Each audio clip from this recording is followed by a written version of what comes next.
To fifth class of multimedia. आज हम multimedia की फिफ्थ क्लास के बारे में अध्ययन करेंगे। इससे पहले 4 क्लास अपलोड कर दी गई हैं जिसमें 84 विकल्प कंप्लीट करा दिए गए हैं। 85 विकल्प से आज हम स्टार्ट करेंगे। ये मल्टीमीडिया सीरीज़ यूनिवर्सिटी के एनईपी सिस्टम पर आधारित होने वाले जो मल्टीमीडिया के एग्ज़ाम्स हैं उसमें बहुत ही ज़्यादा इंपॉर्टेंट है।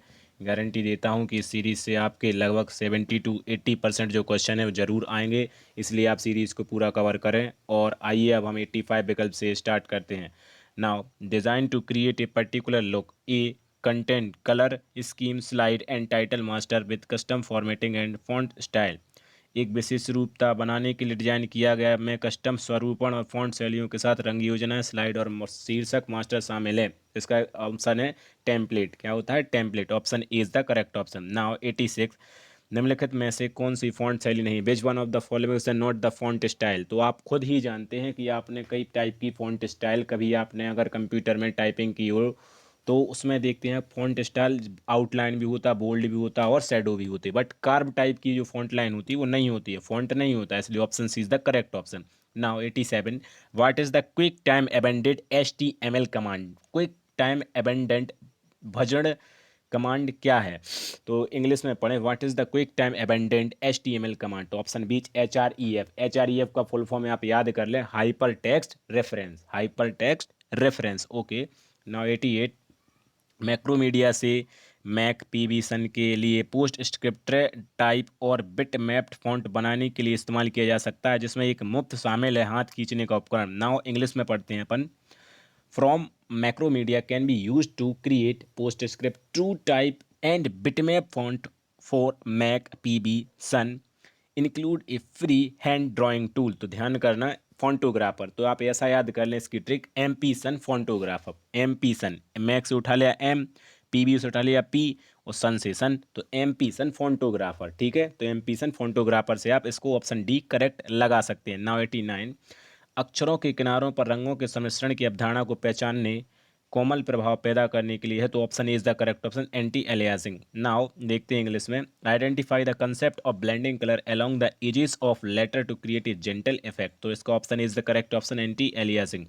नाउ 90 बिटमैप खींची गई वस्तु बदलना अत्यधिक कठिन है और यह कहलाता है converting bitmap to drawn object is more difficult and it is called. तो option C is the correct option, auto tracing. Now 91 sound as recorded on a computer is, तो डिजिटाइज। आप लॉजिक लगा के इसको कर सकते हैं, जो साउंड हम या रिकॉर्डिंग करते हैं कंप्यूटर में वो हमेशा कैसी होती है? डिजिटल फॉर्म में होती है। उसको आप कहीं पे भी जाकर इंटरनेट पर उस रिकॉर्डिंग को सेंड कर सकते हैं। आप जानते हैं कि कोई भी चीज़ को सेंड करने से पहले उसे डिजिटाइज होना, उसको एक निश्चित टाइप में एक निश्चित सिग्नल में डिजिटाइज होना बहुत ज़्यादा आवश्यक है। तो इसलिए कंप्यूटर रिकॉर्डेड कैसी होती है? Sound as recorded on a computer is digitized. Okay, now B is the correct option. Now zipping file means, file को जिपिंग करने का अर्थ क्या होता है? जिपिंग का आप सीधा याद कर ले, जिपिंग का अर्थ होता है कंप्रेस्ड इट। क्या होता है? Compressed. Option C is the correct option, इसको याद कर ले, इंपॉर्टेंट भी है शायद ये। निम्नलिखित में से कौन सा वीडियो फाइल एक्सटेंशन नहीं है? Which one of the following is not a video file extension? तो कौन सा नहीं है? तो ध्यान करना, जेपीजी। जेपीजी वास्तव में जेपीईजी का ही एक शॉर्ट फॉर्म होता है, आप याद करके चलना। तो जेपीजी, आप पता होगा कि जेपीईजी में हम पिक्चर्स बनाते हैं, फोटोज़ बनाते हैं, ना कि हम वीडियो बनाते हैं। वीडियो देखा है? वीडियो हमेशा MP4 में बनती है।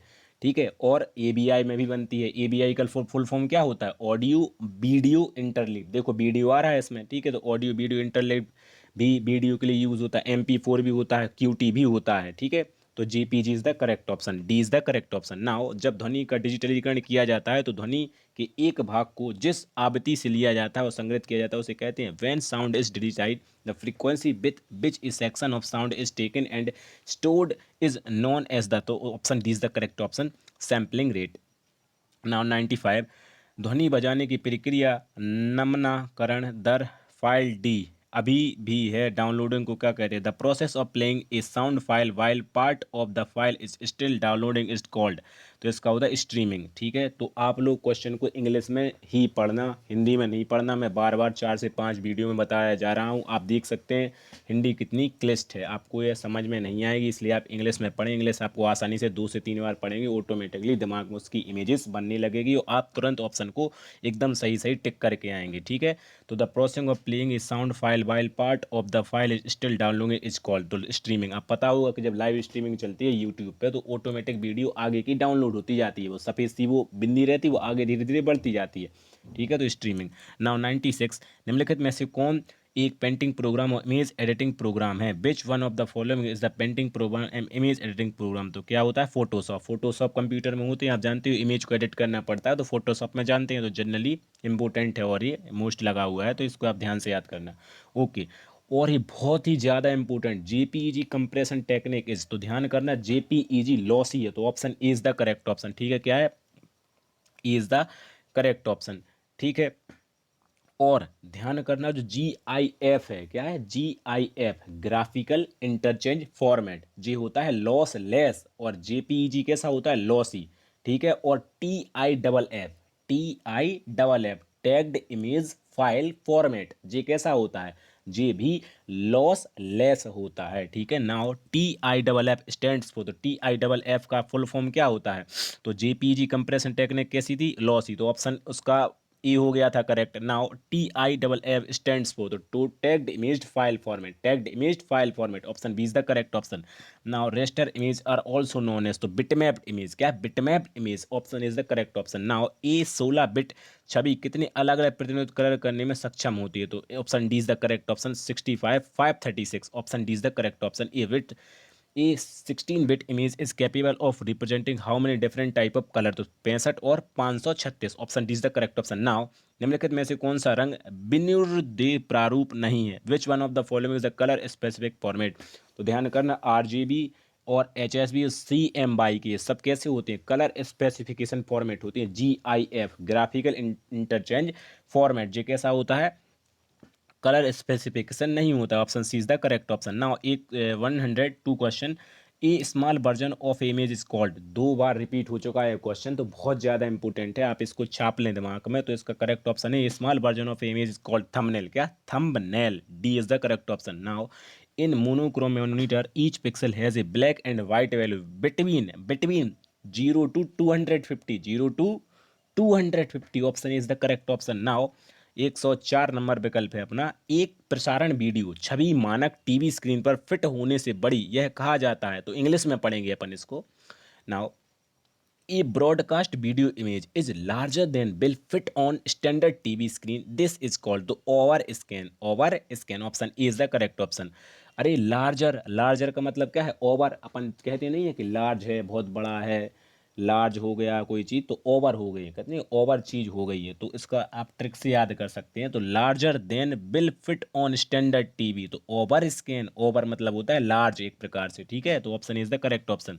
नाउ सीआरटी स्क्रीन प्रत्येक फ्रेम को 2 पास में खींचती है, यह प्रक्रिया है जाना जाता है CRT screen draw each frame into 2 parts, this process is known as, तो interlacing, option C is the correct option, interlacing.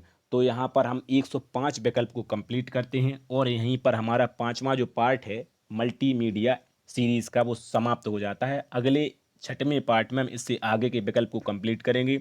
दोस्तों यह वीडियो बहुत ही मेहनत से बनाए जा रहे हैं और यह वीडियो आपके लिए बहुत ही महत्वपूर्ण होंगे, ज़रूर आप इन वीडियो को देखें। मैं गारंटी देता हूं कि आपके जो एनईपी सिस्टम पर आधारित होने वाले जो भी मल्टीमीडिया के क्वेश्चन पेपर होंगे वो 70 to 80% जो परसेंट जो आपके क्वेश्चन आंसर हैं वो इसी सीरीज़ से ही आएंगे। इसलिए आप वीडियो को अच्छे से देखें, 2 से 3 बार इस वीडियो को रिपीट करते देखें और सुनें, जिससे आपको सुनने से याद भी हो जाता है, क्योंकि जितनी बार आप चीज़ों को पढ़ेंगे वो चीज़ें अच्छे से याद हो जाएंगी। और ज़्यादा हो तो आप लिख लिया करें, एक कॉपी पर लिख लिया करें, नोट्स बनाते चलें, ठीक है।